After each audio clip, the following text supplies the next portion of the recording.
Elle étend le linge au fil du jour, les mains tremblantes, le regard lourd. Ces hivers gravés dans sa peau, des bleus, des marques, des mots trop faux.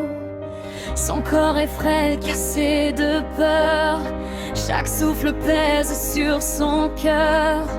Quand soudain l'air devient trop froid, elle sait, c'est ce moment-là. Elle attrape une vieille couverture, un dernier regard vers les murs. Sans bruit, sans cri, sans retour, elle choisit enfin le détour. Alors elle fuit dans la forêt, sous les étoiles, loin du passé. Ses pas saignent, mais son âme tient. Même brisée, elle avance demain. La nuit l'avale, mais elle respire. Pour la première fois, elle désire vivre, survivre, tenir encore. Même seule, même fragile, même dehors. Les branches griffent ses bras meurtris.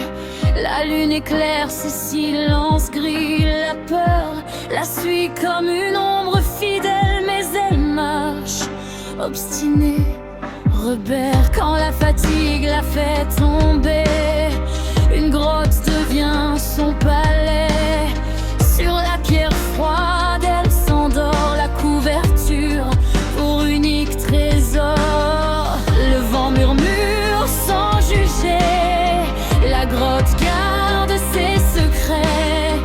Pour la première fois, son cou, le sommeil vient doux et flou.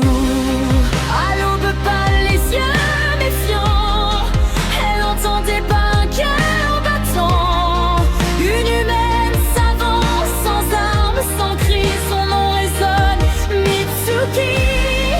Epona recule, prête à fuir, la peur encore prête à surgir. Mais la voix est calme, le regard franc, pas une menace, juste le temps.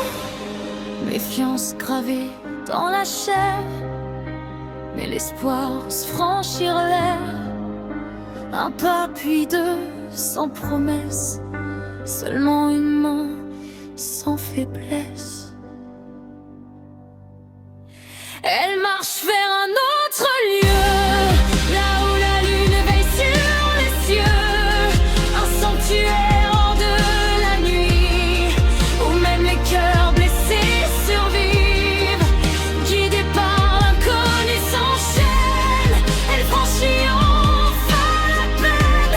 Vers la paix, vers une lumière, vers le sanctuaire d'Inari. Elle n'est plus seulement une fuite, elle devient une survie. Et sous la lune, une promesse naît.